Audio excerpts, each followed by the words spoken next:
The human, Ethan, is a junior engineer on a massive alien research station. Humans are new allies, weak but curious. Most aliens see humans as harmless workers. Ethan is sent to repair a power failure on a restricted level. He notices the lights are too dim. The air feels warm, heavy. The hallway is silent, no guards, no drones. He sees a door without markings. No warnings. No alien symbols. Only a soft blue glow under the frame. His repair scanner malfunctions. Against protocol, he opens the door. The moment the door opens, everything changes. Welcome to my channel Starlight Sci-Fi Stories. Thanks for watching. Please like and subscribe. Ethan Hale did not plan to enter the wrong room. He was not brave. He was not special. He was just a human engineer trying to finish his shift and return to his small sleeping pod. The alien station Karen Prime was massive. It floated silently between stars, older than most civilizations. Humans had joined the Galactic Alliance only 5 years ago, and most humans on the station were workers, helpers, and observers. Ethan was one of them. He walked down the long metal hallway, his boots making soft echoes against the floor. The lights above him flickered gently, casting slow shadows along the walls. His wrist scanner blinked red again. Power fluctuation detected, the scanner said in a flat mechanical voice. Ethan sighed. "Yeah, I see it," he muttered. This was the third power issue tonight. The station never slept, but humans did. Ethan was already tired. His shoulders ached from crawling through narrow access tunnels all day. The scanner pointed him toward level 17. Ethan frowned. Level 17 was not a normal work level. It was quiet, restricted, usually guarded. But tonight there were no guards. That alone made his stomach tighten. As he stepped off the lift, the air felt different, warmer, heavier, like the station itself was breathing. The hallway was long and narrow, with dark walls that absorbed light instead of reflecting it. No signs, no markings, no alien symbols. "That's strange," Ethan whispered. His scanner beeped again and pointed forward. The power issue was close. He walked slowly, every step careful. His training told him to stop, to report, to turn back. But another part of him, the human part, kept going. Curiosity had always been humanity's weakness. And its strength. At the end of the hallway, Ethan saw a door. It was plain. Too plain. Most doors on the station were covered in alien writing, warnings, glowing symbols, or color codes. This one had nothing. No handle. No keypad. No warning signs. Just smooth dark metal. And a faint blue light glowing beneath it. Ethan's scanner went wild. "Power source located," it announced. Ethan swallowed. "This has to be a mistake," he said quietly. He raised his hand and placed it against the door. The metal felt warm. Alive. Before he could pull his hand away, the door slid open silently. The blue light spilled into the hallway. Ethan stepped inside. The door closed behind him. Not loudly. Not suddenly. Just calmly. Ethan turned around. "Hey, wait." He pressed his palm against the door. Nothing happened. He pressed harder. Still nothing. His heart began to race. The room was large, much larger than it looked from outside. The walls curved upward, glowing softly, moving in slow waves, almost like skin breathing. The air was thick, carrying a faint scent he could not recognize. In the center of the room stood 2 figures. They were female. Alien. And watching him. Ethan froze. They were tall, taller than any human woman. Their bodies were slender but powerful, shaped with perfect balance. Their skin shimmered, smooth like polished metal mixed with living flesh. Their eyes glowed softly, not aggressive but sharp. Ancient, dangerous, beautiful in a way that made Ethan uneasy. Neither spoke at first. The silence pressed down on him. I'm sorry," Ethan finally said, his voice shaking. "This was an accident. I was just fixing a power issue." One of the alien women stepped forward. She moved without sound. Her voice was calm, controlled, and clear. "You entered a sealed chamber," she said. "This room does not exist to you." Ethan swallowed. "Okay, that's fine. I'll just leave." He turned back to the door and pressed it again. "Nothing." The woman continued speaking. "You cannot leave." Ethan turned slowly. "What do you mean I can't leave?" The second alien woman stepped closer. Her eyes studied him, moving across his face, his hands, his breathing. She looked curious. "Your presence has been registered," the first woman said. "Containment protocols are active." Ethan's mouth went dry. "I don't know what this place is," he said quickly. "I swear, I won't tell anyone. Humans are good at keeping secrets." The first woman looked at him. "History disagrees."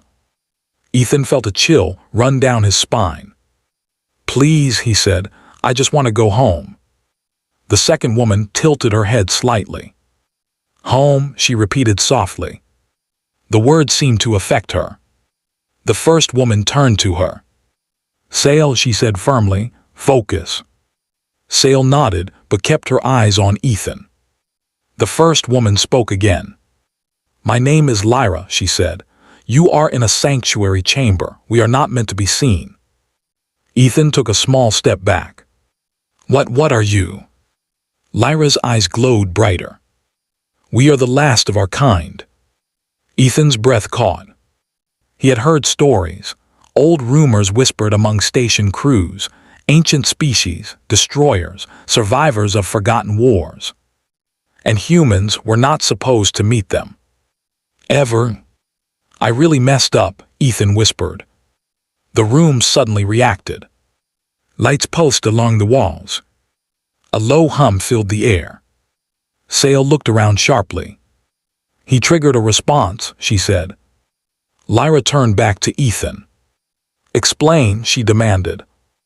Ethan raised his hands. "I didn't do anything, I swear." But the truth was he had. The console, near the center of the room, had activated. Its surface shifted, forming symbols. Human symbols. Numbers. English letters. Lyra froze. "That is impossible," she said. Sail stared at the console. "It is responding to him." Ethan looked at his hands. "I didn't touch it," he said. "I just felt something." The hum grew louder. Ethan felt pressure in his head, like the room was listening to his thoughts. Images flashed in his mind. Stars. Fire. Falling worlds. He gasped and dropped to one knee. Sail rushed forward and caught him before he hit the floor. Her touch was warm. Too warm. "His mind is open," she said urgently. "He is compatible." Lyra clenched her fists. "No human should be." Ethan struggled to breathe. "I don't understand what's happening," he said. Sail helped him stand. "You are human," she said softly. "You adapt." The room shook suddenly. Alarms echoed faintly through the station. Lyra's expression changed. "They know," she said. "Know what?" Ethan asked. Sail looked at him. "That you are here." The walls pulsed red. Lyra turned to Ethan, her voice sharp. "If they breach this chamber," she said, "they will kill you first." Ethan's heart pounded. "And then?" he asked. Lyra met his eyes. "Then they will erase us." The station alarms grew louder. The door behind Ethan began to glow. Sail tightened her grip on his arm. "You entered the wrong room," she said. Lyra's eyes burned with cold fire. But now, she said, you are part of it. The chamber sealed completely, and the galaxy shifted. The alarms did not stop. They echoed through the walls of the chamber, low and distant, like the cry of a wounded giant. The red light pulsed slowly, matching the rhythm of Ethan's heart. He stood between two alien women who were no longer calm. Lyra moved first. She raised her hand, and the air around her shimmered. Symbols appeared along the walls, old and sharp, glowing with restrained power. The station has entered breach mode, she said. They have traced the anomaly to this chamber. Ethan swallowed hard. So they're coming here. Yes, Sale answered quietly, and they will not ask questions. Ethan's legs felt weak. I didn't mean to do any of this, he said. I just opened a door. Lyra looked at him sharply. Humans always say that, she replied, and yet history changes when they arrive. The chamber shook again. A deep vibration passed through the floor, rising into Ethan's chest. Somewhere beyond the walls, heavy weapons were charging. Sale placed a gentle hand on Ethan's shoulder. Listen to me, she said. This room is older than your species. It responds to thought, emotion, and will. Ethan frowned. I don't understand. You don't need to, she said. You only need to feel. Another tremor hit the chamber. The walls pulsed brighter, reacting. Lyra turned toward a floating display that had formed in the air. They are deploying null units, she said. If they breach the outer seal, our abilities will be suppressed. Ethan looked between them. So you're powerful but limited. Lyra's jaw tightened. Yes. Ethan took a slow breath. Then maybe I'm not. Both alien women looked at him. What do you mean? Sale asked. Ethan glanced at the human console again. It was glowing brighter now, its surface shifting into shapes he understood instinctively. I don't know why, he said, but this thing listens to me. The console reacted instantly. Lines of light spread across the floor, forming paths, connections, systems coming alive after centuries of sleep. Sale's eyes widened. He is not bound by the seals, she whispered. Lyra stared at Ethan, disbelief flickering across her controlled expression. A human should not be able to do this. Ethan placed his hand on the console. The chamber responded. Weapon systems powered up, shields unfolded, energy flowed freely. Ethan felt it all. Not as commands, as instincts. They're about to break through, he said suddenly. Lyra turned sharply. How do you know? I can feel it, Ethan replied. Like pressure, like someone pushing on a locked door. The outer wall flashed. A deep metallic air shook the chamber. Sale gasped. They've begun cutting through. Lyra turned to Ethan. If you are truly connected, she said, then act. Ethan's heart raced. I'm not a soldier, he said. I fix broken wires. Sale smiled faintly. Humans fix what others accept as broken. Another impact hit the wall. Cracks of light spread across the barrier. Ethan closed his eyes. He thought about Earth. About rain hitting metal roofs. About broken machines working again with tape and hope. About humans surviving with nothing but stubborn will. The chamber surged. Energy flooded the room. The cracks sealed instantly. Outside, the attackers hesitated. Lyra felt it immediately. Their weapons, they are failing. Ethan opened his eyes. I didn't destroy them, he said slowly. I redirected the flow like rerouting power. Sale looked at him with awe. You are improvising with systems that predate your sun. Ethan let out a shaky laugh. Humans do that a lot. The enemy tried again. This time stronger. The chamber responded faster. Automated defenses activated, forming shapes no one had seen in ages. Ancient designs, awakened by human thought. Lyra's voice was quiet now. "Our kind once ruled entire galaxies," she said. "We lost because we could not change." Ethan glanced at her. "And humans?" Sale answered. "Humans change even when they shouldn't." A sudden blast shook the chamber harder than before. The outer seal broke. A hole opened in the wall, glowing white-hot. Armed alien soldiers poured in. They froze the moment they saw Ethan standing at the center of the chamber. Human, unarmed, surrounded by ancient power. Ethan did not wait. He raised his hand. The chamber obeyed. Gravity shifted. The invaders were slammed to the floor, pinned without being crushed. Ethan felt sweat drip down his face. "I don't want to kill anyone," he said through clenched teeth. Sale placed her hand over his. "Then don't," she said. "Command differently." Ethan changed his focus. The gravity eased. Energy fields wrapped around the invaders, holding them safely but firmly. Lyra watched in silence. "He chooses restraint," she said. "He chooses humanity," Sale replied. The remaining attackers retreated. The breach sealed itself. Silence returned. Ethan dropped to one knee, exhausted. The systems powered down slowly, returning to a soft glow. Sale knelt beside him.